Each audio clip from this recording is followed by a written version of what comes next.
Hey there DIY coders, welcome to HTML Quickie.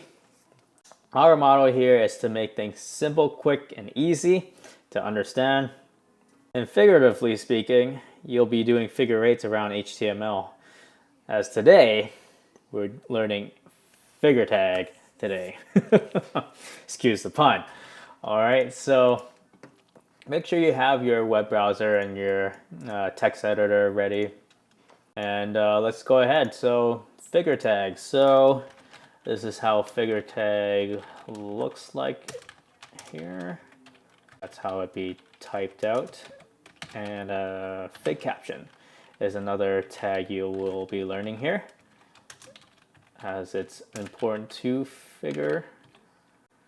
And another tag that you will not be learning in this video, if you have not learned it already, I will link in the description below, and that is the image tag. Alright, so again, follow the link down below if you do not know what image tag is. Otherwise, let's continue. So, okay, so figure. So essentially it's gonna contain these other two tags here. These guys there. All right. So, and figcaption, it's gonna contain some text for this image. Essentially, a figure that you find in textbooks or educational books in general.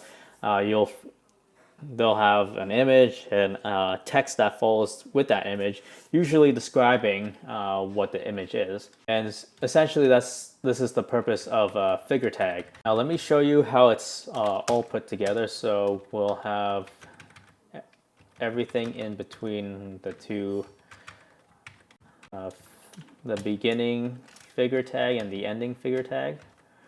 Okay, so just do the same one.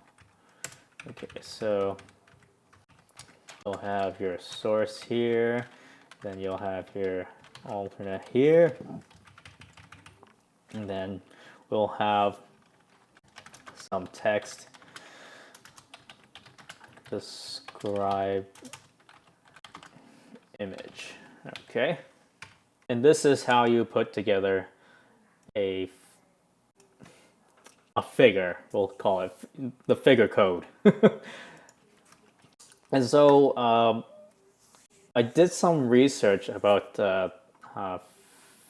this figure tag here, because with figure tag it wouldn't be much different from having a format of code similar to what I'm writing up right now. So give me a quick moment here. Just copy those two over here. So it won't look much different from this. When it gets rendered into the browser, you'll have the only difference is that the spacing will be a little bit different. Something you can fix with CSS. And if you don't know what CSS, don't worry. It's just basically how things get presented in the browser, to vaguely put it. I also checked to see if it had any SEO advantages. For some of you that don't know what that is, that's search engine optimization. If you don't know what that is, do not worry. It's essentially, just go by this. It essentially means that a thing where it gives you an advantage in the search result rankings. So let's just continue with how to write up this figure tag here. So just give me a moment. I will put the resources together for image, and then I'll render it into the browser. And then you'll see how it puts together this code.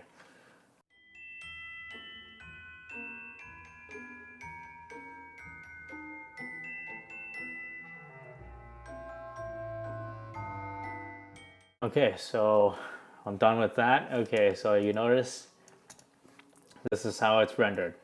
So let me actually give you the example with the div tags here. So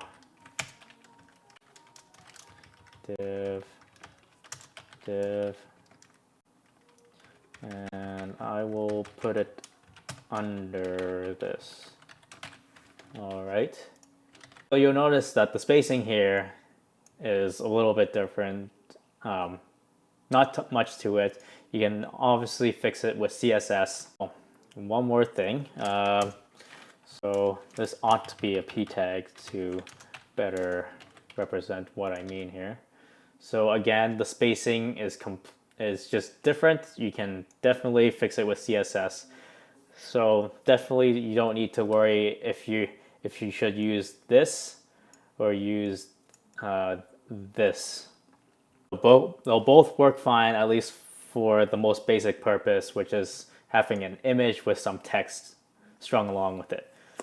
So, all right, before we finish off this video, I do want to show you a couple of resources that I like to use. So just now you notice these two images here. I grabbed it from iconica.net. Completely free, no attribution required. The same thing comes with pexels.com. Okay, so then that's it for this video. So give me a like if you find this video helpful. If not, give me a thumbs down. Then I know next time I need to improve. But if you know how I can improve, let me know down below in the comments. And I'll promise better videos will come.